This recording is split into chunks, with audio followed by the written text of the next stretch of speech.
Assalamualaikum warahmatullahi wabarakatuh. Perkenalkan kami dari kelompok 12 yang beranggotakan saya Muhammad Rizal Putra Abdau, Dwi Sinta Mujiati, Sherin Agustianingrum, dan Yulian Ratna Dewanti. Pada kesempatan kali ini kami akan mempresentasikan mengenai membaca dan psikolinguistik. Di samping kemampuan untuk berbahasa, manusia juga mempunyai kemampuan lain yang spesifik, yakni membaca. Manusia dapat menuangkan apa yang ada dalam pikirannya pada secari kertas dan kemudian disimpan untuk kurun waktu yang lama. Bahkan dalam bentuk tulisan itu dapat dimengerti oleh siapapun yang membacanya selama mereka masih memakai bahasa yang sama. Sejarah mengenai tulisan dapat ditelusuri ke tahun 3100 sebelum Masehi pada bangsa Sumeria yang hidup di Mesopotamia purba di antara sungai Tigris dan Euphrates. Menurut Wolff dan kawan-kawan pada Gleason dan Ratner tahun 1998 halaman 410. Pada saat itu orang belum memakai tanda atau huruf yang kita pakai sekarang. Mereka memakai apa yang dinamakan suniform, yakni gambar-gambar yang melambangkan benda atau konsep. Pikografi ini digoreskan pada tanah liat. Kalau dirasakan perlu untuk disimpan, tanah liat ini lalu dibakar sehingga goresan tadi menjadi permanen. Nah, pada zaman waktu itu yang masih memakai suniform, bentuk-bentuknya berasal dari tentang apa yang mereka lihat lantas divisualkan dalam bentuk goresan atau tulisan pada tanah liat. Selanjutnya, Sin.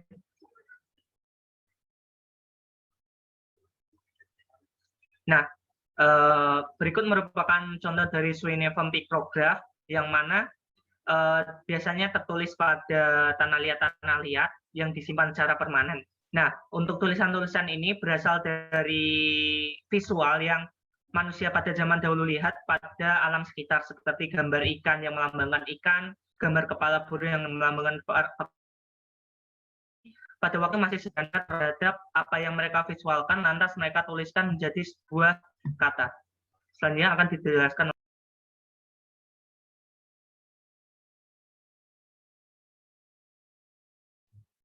Baik, terima kasih. Untuk selanjutnya yaitu gambar dari perkembangan cuneiform.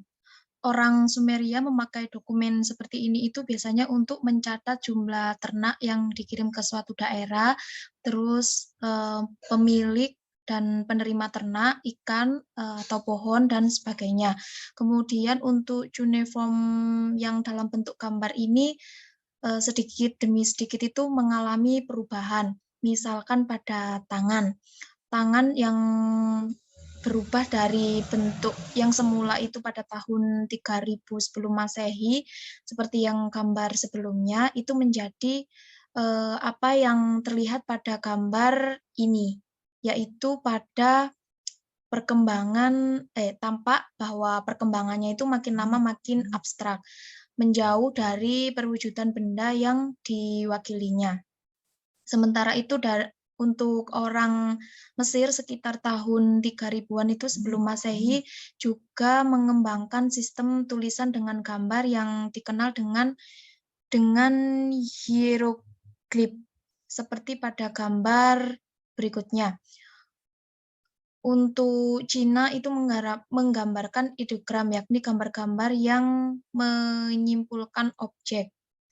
Ideogram ini kemudian berkembang menjadi logogram, yakni wujud simbol yang masing-masing mewakili kata.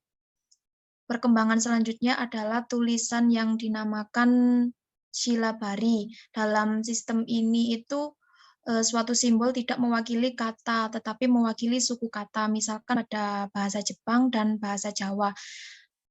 Mereka merupakan contoh dari tulisan silabari. Pada tulisan silabari itu seperti di bahasa Jawa, jadi setiap hurufnya itu mewakili suku kata. Jadi suatu huruf tertentu mewakili misalkan suku P dan huruf lain mewakili suku kata S. Untuk penulisan kata itu dijajarkan. Dengan demikian untuk menuliskan kata bahasa Jawa dari kata poso atau puasa, kedua huruf itu bisa dijajarkan. Sampai pada akhirnya itu perkembangan yang terakhir itu muncullah alfabet. Untuk perkembangan alfabet sendiri, perkembangannya tulisan dari berbagai macam bentuk menunjukkan adanya satu arah yang sama, yakni makin lama bentuk-bentuk ini makin berubah dari suatu yang berwujud konkret, misalnya gambar kepala untuk menyatakan orang, ke suatu bentuk lain yang abstrak yang berupa garis-garis lurus dan bengkok. Hal ini makin tampak pada perkembangan alfabet Latin. Untuk selanjutnya yaitu grafem dan fonem. Grafem sendiri merupakan keseluruhan dari huruf atau campuran huruf yang mewakili fonem. Jadi misalkan F yang diwakili kata fen, PH yang mewakili kata foto, dan GH yang mewakili kata kauk. Merupakan satu grafem dengan 3 varian atau allograf. Suatu sistem tulisan ini yang ideal itu biasanya hubungan antara grafem dan fonem itu 1:1. Artinya jadi setiap satu fonem itu diwakili oleh satu grafem dengan satu varian saja. Sebelum diberlakukannya ejaan yang disempurnakan bahasa Indonesia, itu memiliki beberapa fonem yang memang masing-masing diwakili oleh lebih dari satu grafem. Dulu kalau misalkan kita menuliskan kata baca dan baju itu kan untuk huruf C-nya itu menggunakan huruf T, J, dan untuk baju itu BJ, C-nya itu jadi DJ. Jadi kalau misalkan dulu itu tulisannya baca itu baja, sedangkan baju itu baju. Padahal T, D, dan C ini kan merupakan 3 grafem yang berdiri sendiri. Namun kini fonem C dan J ini memang masing-masing telah dinyatakan dengan satu grafem saja, yakni C dan J. Kita juga masih memiliki grafem NG atau yang biasa kita sebut dengan eng. Ini grafem ini mewakili satu fonem yaitu N. Namun secara keseluruhan hubungan antara grafem dan fonem pada bahasa Indonesia itu memang sangat baik. Meskipun untuk vokalnya itu masih ada masalah. Kemudian yang selanjutnya yaitu elemen pada huruf. Kalau misalkan alfabet Latin kita perhatikan itu dengan teliti, maka kita akan mendapati bahwa setiap hurufnya itu sebenarnya terdiri dari elemen-elemen yang sederhana, yang diramu dengan berbagai cara.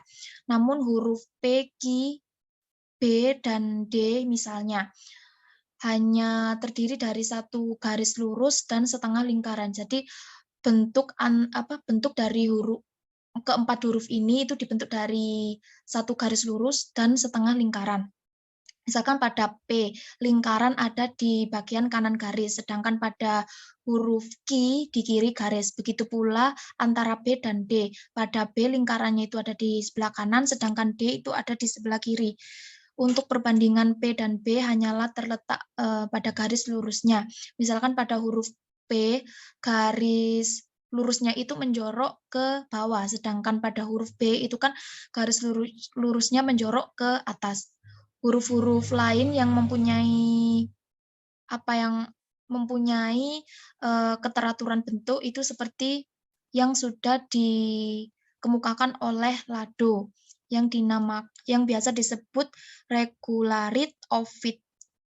Bentuk-bentuk huruf ini memang tidak selamanya sama. Satu hal yang jelas itu bahwa bentuk huruf-huruf kapital dengan huruf kecil seperti A besar dan A kecil, B besar dan B kecil sangat berbeda, namun memiliki huruf yang sama, bunyinya yang sama. Tidak hanya itu saja, satu huruf yang sama bisa pula tentang dalam wujud yang berbeda. Kemudian untuk selanjutnya yaitu tahapan dalam membaca. Pada tahapan dalam membaca ini terdapat 4 tahapan yang sampai kini itu masih dianggap benar, yaitu tahap mendengarkan, berbicara, membaca, dan menulis. 2 tahap yang pertama berkaitan dengan bahasa lisan, sedangkan 2 tahap yang terakhir ini berhubungan dengan bahasa tulisan. Untuk tahap-tahap yang dimunculkan pada saat psikolinguistik itu yang kuat dari apa yang telah kita pelajari pada bab sebelumnya, bahwa pada bab ini itu kita mengetahui bahwa komprehensi selalu mendahului produksi. Jadi anak mulai berbahasa dengan mendengarkan lebih dahulu, barulah kemudian dia mulai berbicara. Selanjutnya anak mulai berbahasa dengan mendengarkan dua tahap berikutnya, yaitu membaca dan menulis. Bukanlah merupakan persyaratan hidup, karena tanpa dapat membaca atau menulis pun manusia juga masih tetap dapat menjalankan hidupnya. Dalam proses membaca ini terdapat dua tahap, yaitu tahap utama dan tahap pemula dan tahap lanjutan. Untuk lebih jelasnya akan dipaparkan oleh rekan saya. Terima kasih kepada Dwi Sinta. Selanjutnya ada tahap pemula. Tahap pemula itu tahap yang mengubah manusia dari tidak ada pembaca menjadi dapat membaca. Tahap lanjut adalah tahap di mana prosesnya bukan terkonsentrasi pada kaitan antara huruf dengan bunyi, tetapi pada makna yang terkandung dalam bacaan. Pada tahap pemula, anak perlu memperhatikan dua hal. Yang pertama, keteraturan bentuk dan pola gabungan huruf. Kemampuan anak untuk memahami akan adanya keteraturan bentuk huruf mempunyai persyaratan, yaitu sifatnya psikologis dan neurologis. Dari segi psikologis, anak harus terlebih dahulu telah mengembangkan kemampuan kognitifnya, sehingga dia telah dapat membedakan suatu bentuk dari bentuk yang lain. Mainan yang berbentuk bintang, bundar, lonjong, ikan, dan sebagainya. Lalu, prasyaratan yang kognitif, yaitu menyangkut pula beberapa aspek yang lainnya. Anak harus telah pula mengembangkan sikap untuk memperhatikan secara selektif apa yang ada di sekitarnya. Atensi atau motivasi merupakan bekal kognitif yang perlu sudah tumbuh untuk mengembangkan kemampuan membaca. Di samping atensi dan motivasi, anak harus terus pula mengembangkan kemampuan asosiasi, yakni kemampuan untuk mengingat sesuatu dengan sesuatu yang lain.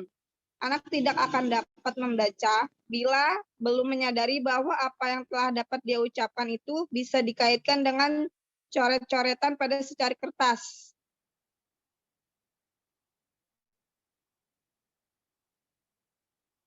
Lalu ada tahap lanjutan. Tahap lanjutan yaitu proses membaca. Tahap lanjut menekankan pemahaman makna dari bahan yang dibaca, meskipun ini tidak berarti bahwa pada tahap pemula tidak ada yang terkait. Perbedaan yang mencolok antara kedua tahap ini yaitu bahwa pembaca pada tahap lanjut tidak akan harus memperhatikan keteraturan bentuk huruf lagi. Kemampuan untuk ini telah dilaluinya dan kini dia masuk ke pemahaman makna. Tahap lanjut ini membaca dapat didefinisikan sebagai suatu proses untuk menganalisis input yang berupa bahan tertulis dan menganalisis output yang berupa pemahaman atas bahan tersebut. Lanjut, Sinta. Dalam persyaratan yang lain, beberapa persyaratan yang telah dimiliki oleh pembaca, yaitu persyaratan yang pertama adalah kemampuan memproses kata dan kalimat. Yang kedua yaitu kemampuan untuk memahami yang tersirat dalam pembaca. Persyaratan ini untuk memahami apa yang tersirat dalam pembacaan, seorang penulis tidak selamanya menyatakan sesuatu hal secara eksplisit. Pembaca harus dapat memahami apa yang tidak tertulis dalam bahan bacaan itu. Lalu persyaratan yang ketiga adalah kemampuan untuk memahami ihwal yang baru. Waktu membaca seringkali kita temukan kata-kata baru maupun kata-kata pemakaian yang berbeda dengan yang umum dipakai. Misal kata kilir, umumnya merujuk kepada anggota badan seperti tangan dan kaki. Akan tetapi, dalam buku ini kata kilir dipakai dengan kata lidah yang merujuk pada pengertian yang berkaitan dengan kekeliruan wicara. Persyaratan yang ketiga yaitu kemampuan untuk memilih. Orang membaca karena ada tujuannya. Dua orang yang membaca satu bahan bacaan yang sama dapat menghasilkan komprehensi yang berbeda, tujuan mereka berbeda. Kalau bacaan itu mengenai perang di Ponorogo, misalnya pembaca A fokusnya pada tanggal dan tahun perang itu. Pembaca B yang ingin tahu siapa saja yang membantu pangeran itu akan mendapatkan daftar nama dan buku daftar tahunan. Lanjutin, Kak. Selanjutnya akan dipaparkan oleh teman saya, Yulia. Iya, terima kasih, Sherin. Selanjutnya ada metode pengajaran membaca. Dalam metode tersebut, ada dua pandangan yang saling bertentangan mengenai proses membaca. Sebagian orang berpandangan bahwa proses membaca itu mulai dari bawah ke atas. Dalam pandangan ini, representasi fonologi dari tiap kata diramu dengan menerapkan aturan-aturan mengenai hubungan antara grafem dan fonem. Ada pula pandangan yang berdasarkan dari atas ke bawah. Cara ini tidak melibatkan fonologi, tetapi langsung ke ortografi, ke makna. Model atas ke bawah berasumsi bahwa konteks pada secara langsung mengetahui representasi langsung mempengaruhi persepsi kita tentang kata yang kita lihat. Perbedaan kedua pandangan ini tercermin dalam metode pengajaran membaca. Mereka yang percaya pada alur bawah ke atas akan mendasarkan metodenya pada cara fonik, yakni dari fonem ke suku, lalu ke kata, dan sebagainya, sampai ke atas. Sebaliknya, mereka yang mengikuti alur atas ke bawah langsung memberikan kata untuk dibaca. Beberapa model untuk membaca. Next, lanjut. Model atas ke bawah. Model atas ke bawah yang sering juga dinamakan model dasar konteks mengasumsikan bahwa informasi tentang konteks dapat secara langsung mempengaruhi caranya kata dipersepsi dan diinterpersepsi. Informasi ini, konteks ini menyangkut beberapa hal. Pertama, adanya pengetahuan yang bersifat umum dan sifat khusus. Pengetahuan yang bersifat umum misalnya adalah pengetahuan yang dimiliki oleh siapapun bahwa sepeda itu mempunyai roda, bahwa api itu panas, bahwa harimau itu hewan liar dan galak. Pengetahuan khusus adalah pengetahuan yang berkaitan dengan pengalaman pribadi masing-masing orang. Contohnya, si A mungkin mempunyai pengetahuan tentang sum kuning, wanita yang diperkosa oleh beberapa anak pejabat di Yogyakarta tahun 50-an. Tetapi si B tidak. Sebaliknya, si B tahu tentang John Hancock, pendukung kemerdekaan Amerika yang sangat antusiastik sehingga tanda tangan pendukungnya tidak tulisan dengan huruf yang besar-besar. Kedua, adanya pengetahuan mengenai kendala-kendala sintaktik maupun semantik pada bahasa, baik bahasa pada umumnya maupun bahasa yang tidak dia kuasai. Kendala sintaktik yang universal adalah misalnya larangan untuk memindahkan unsur dari satu anak kalimat ke induk kalimat. Ketiga, adanya pengetahuan mengenai kendala atau konvensi ortografik. Seorang membaca harus telah mengetahui sebelumnya bahwa huruf Q itu selalu diikuti oleh huruf U.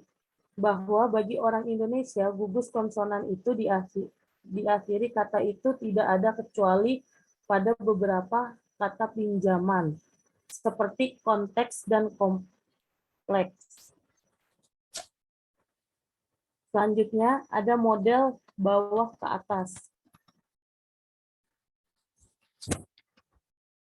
Landasan dasar untuk model bawah ke atas yang juga disebut dengan model yang berdasarkan stimulus adalah bahwa rekognisi kata tergantung terutama pada informasi yang ada pada kata itu, bukan pada konteksnya. Di samping itu, rekognisi terjadi secara sikrit, berhierarkik, dan bertahap. Membaca bukan berarti pada rekognisi kata demi kata saja, tetapi mencakup keterkaitan antara satu kata dengan kata lain. Hal ini berarti bahwa membaca merupakan suatu proses yang kompleks, karena itu menyangkut berbagai kemampuan linguistik dan pengetahuan ekstralinguistik. Sekian dari kelompok kami, selanjutnya saya kembalikan ke Fisal.